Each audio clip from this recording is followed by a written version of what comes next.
네, 우리 인생은 고난 속에서 하나님을 찾는 것입니다. 하나님이 왜 우리에게 크고 작은 고난과 환난을 주시느냐? 왜 요나에게 이런 엄청난 고난을 주셨는가?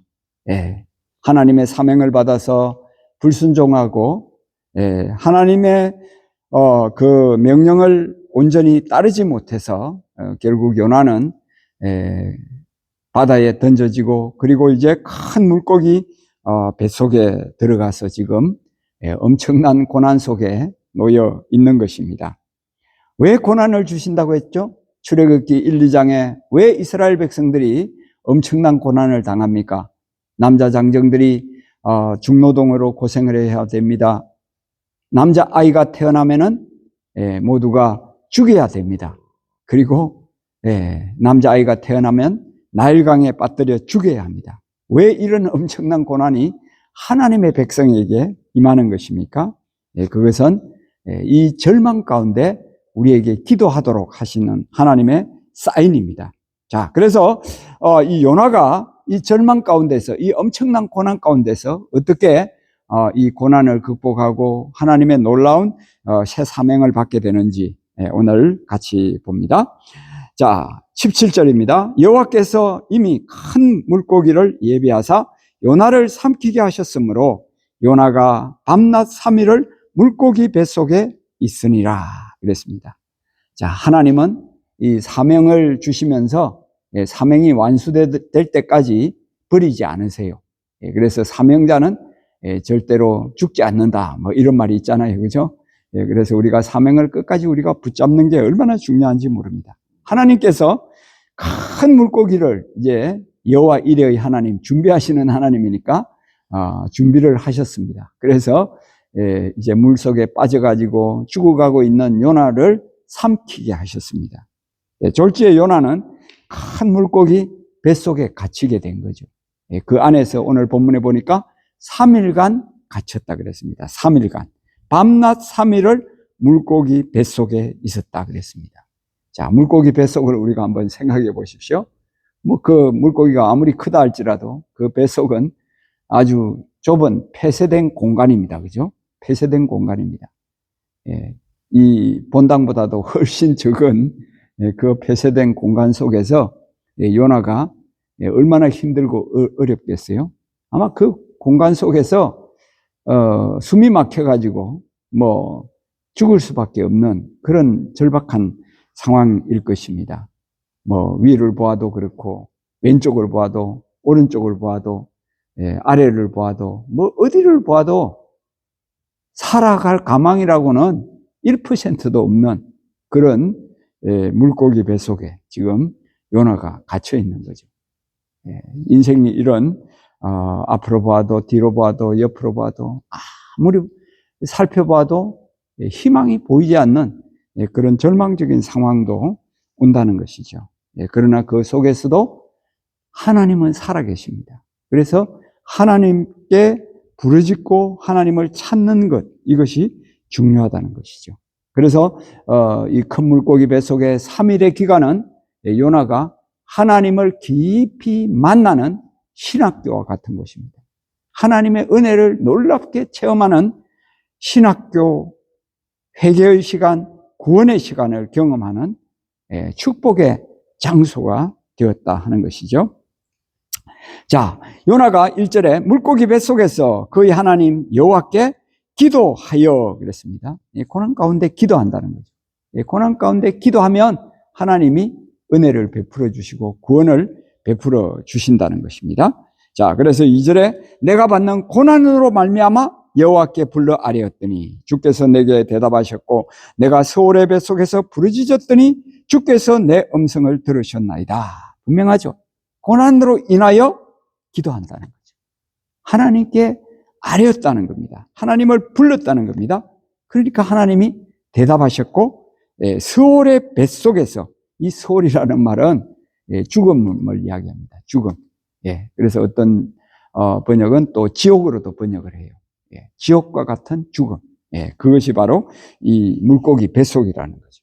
거기에서 부르짖었더니 주께서 내 음성을 들으셨나이다. 그 부르짖음 속에서 하나님이 응답하셨다는 거죠. 예레미야 33장 3절에 너는 내게 부르짖어라. 내가 내게 응답하겠고 내가 알지 못하는 크고 비밀한 일을 내게 보이리라고 말씀하십니다. 하나님 앞에 부르짖어 기도하는 것은 하나님이 우리의 기도를 응답하시고 우리를 구원하시는 사인이라는 것이죠. 요나가 우리에게 그것을 분명히 보여줍니다.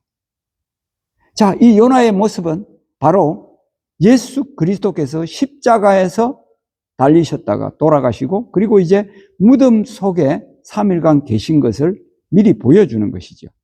예수님이 마태복음 12장 39절 40절에서 악하고 음란한 세대가 표적을 구하나 선지자 요나의 표적밖에는 너희에게 보일 표적이 없느니라. 요나가 밤낮 사흘 동안 큰 물고기 뱃속에 있었던 것 같이 인자도 밤낮 사흘 동안 땅 속에 있으리라 그랬습니다.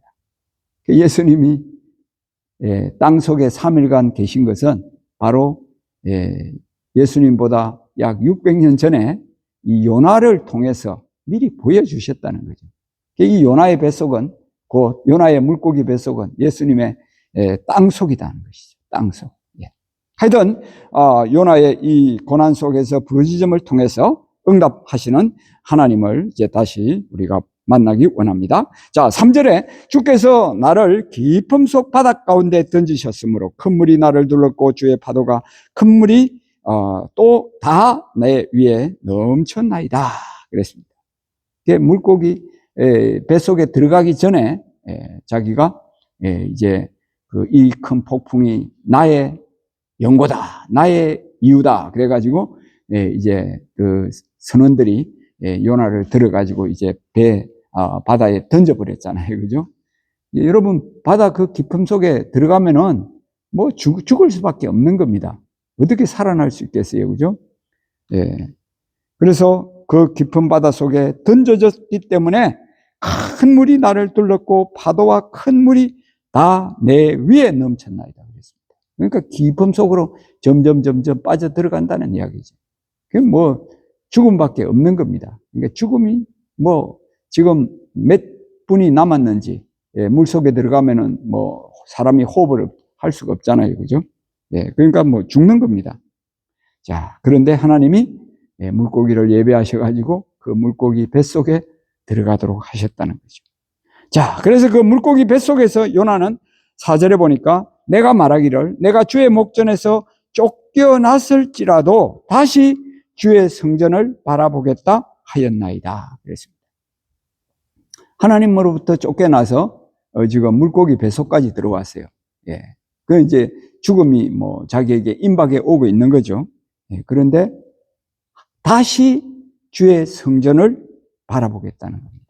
이 성전은 뭘 이야기합니까? 하나님의 임재를 이야기하는 거죠. 광야의 이스라엘 백성들에게 성막을 지어라. 내가 성막에서 너희를 만나겠다고 하셨잖아요. 그죠? 성막, 성전, 바로 하나님이 계시는 곳, 하나님의 임재를 말하는 겁니다. 그러니까 다시 하나님을 만나고 싶다는 겁니다. 하나님의 그 임재를 경험하겠다는 이야기죠. 여러분, 우리가 에스겔서를 읽어봐도 48장까지 내용 중에서 이 성전을 계속해서 이제 배경에 깔고 성경을 진행해 가고 있어요. 바벨론의 포로로 끌려가서 이제 뭐 성전이 어디 있습니까? 예루살렘 성전은 이제 586년에 완전히 이제 멸망해 버리잖아요. 그죠? 다 불타버렸잖아요. 그런데도 그 절망 속에서 이 성전을 중심으로 해서. 그래서 하나님이 바벨론 포로 중에 있는 이 에스겔에게도 찾아가시는 거예요. 만나 주시는 거예요. 그러니까 하나님은 다시 주의 성전을 바라보겠다 하는 이 에스겔을 하나님은 찾아가시고 만나 주신다는 것이죠. 그래서 우리는 늘 이 고난 가운데 어려움 가운데도 하나님의 성전을 찾는 것, 하나님의 집을 찾는 것, 하나님의 임재를 경험하는 것, 이것이 최고의 복이라는 것입니다. 최고의 복이라는 겁니다. 아무리 인생이 좌절을 만나고 절망을 만나더라도요, 절대로 여러분들 성전을 떠나면 안 돼요. 성전을 찾아야 돼요. 하나님의 임재를 경험해야 됩니다. 자, 5절, 6절 계속해서 이제 엄청난 고난을 계속 이야기합니다. 물이 나를 영혼까지 둘러싸우며 깊음이 나를 에워싸고 바다 풀이 내 머리를 감쌌나이다. 내가 산의 뿌리까지 내려가 싸우며 땅이 그 빗장으로 나를 오래도록 막아 싸우나 나의 하나님 여호와여 주께서 내 생명을 구덩이에서 건지셨나이다. 그랬습니다. 이제 물이 자기의 영혼을 다 둘러싸고 있고, 그 다음에 깊음이 에워싸고 있고, 바다의 풀, 바다 속에 뭐 풀들이 얼마나 많아요, 그죠? 해초류들. 뭐 그런 것들이 자기의 머리를 막 지금 감고 있는 것 같은 그런 상황이라는 것이죠. 산의 뿌리까지 내려갔고, 빗장으로 오래도록 자기를 막고 있어가지고, 자기는 지금 막 갇혀있는 답답한 그런 심정이라는 것입니다. 오래도록 막아버렸다는 겁니다. 그런 폐쇄된 공간 속에 지금 막 숨이 막힐 것 같은, 숨을 쉴 수 없는 그런 절박한 상황 속에 놓여 있다는 것이죠. 그런데도 불구하고 하나님의 임재를 경험하겠습니다. 주의 성전을 내가 다시 찾겠습니다. 하나님을 내가 다시 만나고 싶습니다. 하나님 앞에 내가 회개합니다. 하나님, 나를 용서해 주시고 나를 받아주세요. 그렇게 하나님 앞에 부르짖고 매달릴 때 하나님, 나의 하나님, 6절에 나의 하나님 여호와여 주께서 내 생명을 구덩이에서 건지셨다고. 나의 하나님. 예수님도 십자가상에서 나의 하나님, 나의 하나님, 엘리 엘리 부르잖아요, 그죠? 엘리 엘리, 나의 하나님. 그 절망 속에서, 그 죽음이 임박한 상황 속에서도 하나님과의 나와의 그 긴밀한 관계, 개인적인 친밀한 그 관계를 확인하고 있는 거죠. 그럴 때 하나님께서 자신의 그 영혼을, 자신의 죽어가는 그 생명을 구덩이에서 건져주셨다는 거죠. 살려주셨다는 거죠. 하나님은 부르짖어 기도할 때 살려주시는 분이라, 건져주시는 분이라는 거죠. 자, 7절에 내 영혼이 내 속에서 피곤할 때 내가 여호와를 생각하였더니 내 기도가 주께 이르러 싸우며 주의 성전에 미쳤나이다. 그러니까 뭘 생각하느냐? 우리가 피곤하고 지칠 때, 여기 피곤할 때 내가 여호와를 생각하였더니, 피곤하면 뭘 생각합니까? 여러분, 뭐 과거를 생각하고 좋을 때를 생각하고 뭐 어떻게 되겠는가 막 좌절하고 절망하고 어떤 분은 막 죽음까지도 생각하고 그러겠죠. 그러나 여호와를 생각해야 된다. 우리의 구원자 되신, 우리를 선택하시고 창조하시고 우리를 불러주신 그 여호와를 생각해야 된다는 거죠. 그 여호와가 어떤 분입니까? 8절에 보니까 은혜를 주시는 분이에요. 은혜를 주시는 분. 헛된 것, 거짓된 것, 우상을 숭배하는 자에게는 은혜를 버리시는 거예요. 그러나 반대로 하나님을 찾는 자에게는 이 은혜를 주시는 거예요. 이 은혜라는 말이 바로 아가페입니다. 하나님의 그 변함없는 언약적인 사랑을 이야기합니다. 영원히 변치 않는 그 사랑을 하나님은 베풀어 주시는 거예요. 그 하나님을 생각하라는 거죠. 그 하나님을 생각하라는 거죠. 어떤 고난과 환난 속에서도. 여러분, 히스기야가 죽을 병에 걸렸잖아요. 그죠? 죽을 병에. 지금 자기의 뒤를 이을 왕의 그 직위를 이을 자녀도 없어요. 그런 가운데, 그 절망 가운데 죽을 병에 걸려가지고 어떻게 합니까? 하나님을 찾잖아요. 하나님께 부르짖잖아요. 하나님을 생각할 때 하나님께서 그 기도를 응답해 주시는 거예요. 히스기야야, 내가 너의 기도를 들었다. 내가 너의 눈물을 보았다. 그러면서 하나님이 그 기도를 응답해 주셔서 15년간이나 생명이 연장되게 하시고 또 그 아들이 태어나게 하셔가지고 그 아들이 후손 유다를 이어서 왕이 되잖아요. 그 히스기야를 이어서 유다의 왕이 되잖아요. 그죠? 하나님께서 기도를 들어주신다. 하나님께서 기도를 들어주신다. 기도가 주께 이르러 싸우며 주의 성전에 미쳤나이다 그랬습니다. 하나님의 집에 도달했다는 거죠. 하나님의 집에. 이 성전이라는 말 여기에 그 뱃속에서 지금 2번이나 사용하고 있잖아요. 그죠? 그 기도, 성전에서 기도, 하나님의 임재를 경험하는 그 기도를 하나님 앞에 드릴 때 하나님의 임재를 체험하게 된다는 거죠. 자, 그리고 이제 8절에 거짓되고 헛된 것을 숭상하는 모든 자에게 자는 자기에게 베푸신 은혜를 버렸다고 그랬습니다. 우상 숭배에서 회개하라는 이야기죠. 우상 숭배는 거짓된 겁니다. 헛된 겁니다. 자식 우상, 가족 우상, 자기 우상, 우상이 우리가 얼마나 많은지 몰라요. 이게 회개해야 될 거예요. 회개. 버려야 될 거예요. 버려야 될 거예요. 그죠? 자, 그리고 이제 이 물고기 배속, 물고기 신학교에서 요나가 뭘 배웁니까? 9절에 보니까 감사를 배웁니다. 나는 감사하는 목소리로 주께 제사를 드리며 나의 서원을 주께 갚겠나이다. 구원은 여호와께 속하였나이다. 그랬습니다. 감사를 배우는 거예요. 그리고 구원을 배우는 거예요. 구원은 오직 하나님께 있다. 구원은 오직 예수님께 있는 거죠. 예수님이 바로 구원이라는 뜻이잖아요. 그죠? 예수님이 구원이시다. 여호와 하나님이 구원이시다. 그래서 하나님의 구원을 생각하면서 감사하는 거예요. 감사하는 거예요. 예수님이 우리 죄를 위해서 돌아가셨다가 무덤 속에 3일이나 있는 그 고통의 순간을 생각합시다. 물고기 뱃속에서 요나가 3일간 있었던 그 고난을 생각합시다. 그 고난 속에서 성전을 다시 찾겠다고, 바라보겠다고, 성전에 하나님이 기도가 응답이 되어서 미쳤다고 그렇게 이야기하면서 감사하며 하나님 앞에 제사를 드립니다. 서원을 하나님 앞에 갖겠다고 고백합니다. 구원이 여호와 하나님께 있다고 그렇게 고백합니다. 물고기 뱃속, 물고기 신학교에서 이 요나는 놀라운 것을 배우는 거예요. 고난은 기도하라는 하나님의 사인이라는 것도 배웁니다.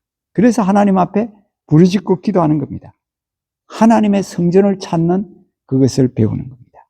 그리고 그 고난 속에서 하나님은 건지시는 분이다. 생명을 건지시는 분이다.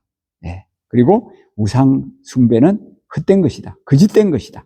그래서 하나님의 은혜를 내가 받기 위해서는 우상 숭배를 버리고 회개해야 된다. 그래서 하나님이 기도에 응답하심으로 감사하며 하나님 앞에 나아가고 구원이 오직 예수님께만 있다. 오직 여호와 하나님께만 있다. 이것을 철저하게 배우면서 회개하고 눈물을 흘리게 될 때 하나님께서 그의 기도를 들어주십니다. 그래서 10절에 여호와께서 그 물고기에게 말씀하시매 요나를 육지에 토하니라 그랬습니다. 3일간 물고기 뱃속에서 살아남은 것도 기적입니다. 기적입니다. 예수님이 이게 기적이라고 그렇게 말씀하셨잖아요. 그죠? 너에게 보여줄 표적이 요나의 표적밖에 없다고 그랬어요. 요나의 표적밖에 없다. 이게 어마어마한 기적입니다. 그 기적을 요나가 경험하게 된 거죠. 그리고 여호와께서 그 물고기에게 말씀하시며 요나를 육지에 토하게 되었다는 거죠. 요나가 이제 팔팔하게 살아가지고 이제 육지로 나온 거죠. 그리고 이제 3장에 가면은 하나님이 다시 사명을 주십니다. 요나야, 니느웨에 가서 그 심판을 선포하라. 그래서 가서 이제 심판을 선포하잖아요. 1장에서는 불순종했습니다. 그런데 이제 3장에서는 순종했습니다. 요나의 뱃속에서 물고기 신학교에서 하나님을 새롭게 만나고 경험하고 사명을 다시 불붙듯 하니까 하나님께서 새 사명을 주셨고 새 사명에 순종해서 요나는 거기에 가서 복음을 선포합니다. 40일이 지나면 이 니느웨 성이 심판을 받습니다. 멸망합니다. 여러분 회개하세요. 그런 이야기입니다. 그랬을 때 그 자원을 분별하지 못한 12만 명이나 되는 사람들이 왕으로부터 백성으로부터 모든 동물에 이르기까지 가축에 이르기까지 금식을 하면서 회개를 하는 놀라운 역사가 일어납니다. 그래서 하나님이 그 심판을 거두고 니느웨를 구원해 주시는 놀라운 역사를 이제 요나를 통해서 우리가 보게 되는 것입니다. 자, 이 아침 물고기 뱃속에 있는 우리들이라 생각하십시다. 우리들에게 주어진 크고 작은 환난들, 시험들, 어려운 일들 다 주님이 고난 속에 기도하라고 하나님이 주신 사인입니다. 그래서 그 물고기 뱃속에서 기도하던 요나처럼 우리도 회개하며 기도하고 서원하면서 기도하고 또 감사하면서 기도하고 부르짖으면서 기도하고 그래서 하나님께로부터 놀라운 응답을 받는 하나님의 사람들이 다 되기를 예수님의 이름으로 축원합니다. 기도하겠습니다.